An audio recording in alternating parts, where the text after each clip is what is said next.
جب انسان اللہ سے دعا کرتا ہے، حدیث میں آتا ہے نا، جب سورہ فاتحہ ہم پڑھتے ہیں تو اللہ باقاعدہ جواب دیتا ہے. جب انسان کہتا ہے کہ ایاک نعبد و ایاک نستعین، تو اللہ تعالیٰ فرشتوں سے کیا کہتا ہے کہ میرا بندہ ایکنالج کرتا ہے کہ میں دعائیں قبول کرتا ہوں، تو اللہ کہتا ہے چل پھر مانگ کیا مانگنا. تو اس کا مطلب کہ اللہ باقاعدہ جواب دیتا ہے. اسی طرح جب ایک بندہ اللہ کے سامنے اپنی بے بسی شو کرے گا، انما اشکو بسی و حزنی الی اللہ، حضرت یعقوب کے یہ الفاظ، یہ چھوٹے الفاظ نہیں ہیں کہ میں صرف اپنا غم اور دکھ کس کو سناتا ہوں؟ اللہ کو. میں اپنی شکایت کہاں کرتا ہوں؟ صرف اللہ کے ہاں. تو یہ بات اللہ کو اتنی پسند ہے کہ اس بندے کا اتنا کانفیڈنس ہے مجھ پہ کہ لوگوں کے پاس جا کے نہیں رو رہا، میرے پاس آ رہا ہے. یعنی اس بندے کا اتنا کانفیڈنس ہے مجھ پہ کہ میں اس کے مسئلے حل کر دوں گا. تو آپ سوچیں آپ اللہ تعالیٰ کی توحید کو کیسے جو ہے وہ اس پہ ایکٹ کر رہے ہیں. حدیث میں آتا ہے کہ جب بندہ دعا کے لیے ہاتھ اٹھاتا ہے، اللہ کے نبی صلی اللہ علیہ وسلم نے فرمایا یور لارڈ از شائے، تمہارا لارڈ شائے ہے. جب تم اس کے آگے دعا کے لیے ہاتھ اٹھاتے ہیں تو اللہ تعالیٰ شائے ہوتا ہے کہ میں اس کو ایمپٹی ہینڈ ریٹرن نہ کروں. سبحان اللہ، یہ اللہ تعالیٰ. ٹھیک ہے نا. تو لیکن بات یہ ہے کہ صرف اللہ.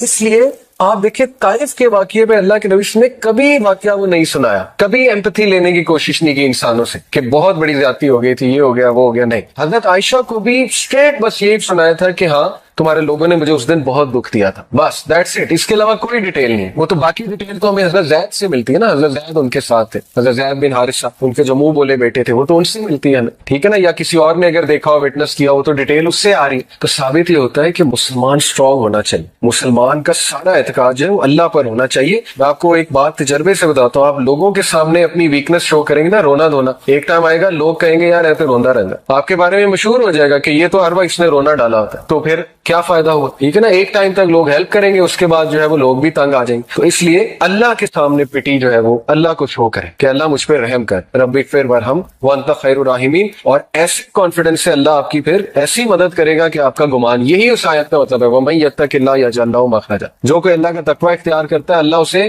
اس طرح سے نکالتا ہے اس مصیبت سے، اور ایسے ایسے سورسز سے دیتا ہے کہ اس کا گمان بھی نہیں جاتا. لیکن شرط کیا ہے کہ اللہ پہ کانفیڈنس، اس لیول کا کانفیڈنس کہ نہیں میرا مسئلہ اللہ ہی حل کر سکتا ہے، میں نے اللہ سے ہی لینا ہے، میں اس کے علاوہ کوئی اور کچھ سوچ ہی نہیں سکتا. بچے کی طرح پیچھے پڑ جائے اللہ کا، جیسے چھوٹا بچہ اپنے ماں باپ کے پیچھے پڑ جاتا ہے نا کہ نہیں مجھے چاہیے مجھے چاہیے مجھے چاہیے. اللہ تعالیٰ بہت خوش ہوتا ہے. ٹھیک ہے. کیونکہ this shows your confidence on اللہ سبحانہ وتعالی. This shows how much you rely on اللہ، how much you are confident on اللہ کہ اللہ تعالیٰ میرا رب ہے اور وہ ہر چیز دینے پہ بے شک دینے پہ قادر ہے.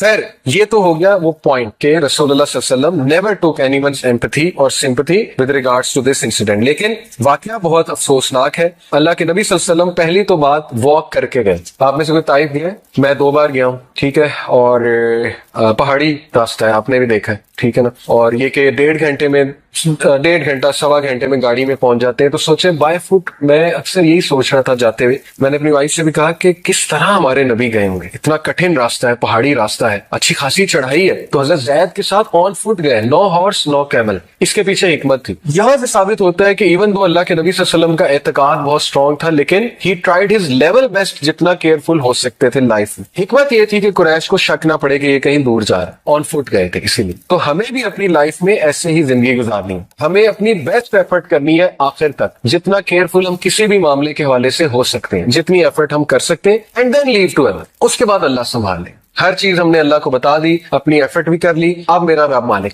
اب میرا رب جو ہے وہ میرے لیے جو فیصلہ کرے گا اس کو میں قبول بھی کروں گا، لیکن یہ کہ مدد طلب کرتا رہوں گا اپنے رب کی. ٹھیک ہے. تو وہ بائی فٹ گئے. اور وجہ کیا تھی طائف کو سلیکٹ کرنے کی؟ یہ 3-4 وجوہات جو ہے وہ بیان کی گئی. پہلی وجہ یہ تھی کہ کلوزسٹ سٹی تھی مکہ کے حوالے سے، مکہ کے سب سے قریب طائف تھی، اور یہ کہ ان کے درمیان کانسٹنٹ رائولری اور پیس ٹریٹیز ہوتی رہتی تھی ان 2 میجر سٹیز کے درمیان. دوسری وجہ یہ تھی کہ مکہ کے لوگ طائف کے لوگوں کو بہت اچھے سے فیملی بائی فیملی جانتے تھے. یہاں تک کہ روایات میں آتا ہے کہ ایک جو چیف تھا طائف کا، اس کی شادی جو ہے وہ نبی اکرم صلی اللہ علیہ وسلم کی ایک آنٹ کے ساتھ ہوئی تھی، ڈسٹنٹ آنٹ کے ساتھ، یعنی ایک رشتہ داری بھی تھی اللہ کے نبی صلی اللہ علیہ وسلم کی طائف کے علاقے میں جو چیف تھا اس کے حوالے سے. تو یہ واقعہ پیش آیا شوال کے مہینے میں، اور یہ وہی مہینہ ہے جب ابو طالب اور حضرت خدیجہ کی وفات ہوتی ہے. اور یہاں سے آپ اندازہ لگا لیں کہ اللہ کے نبی صلی اللہ علیہ وسلم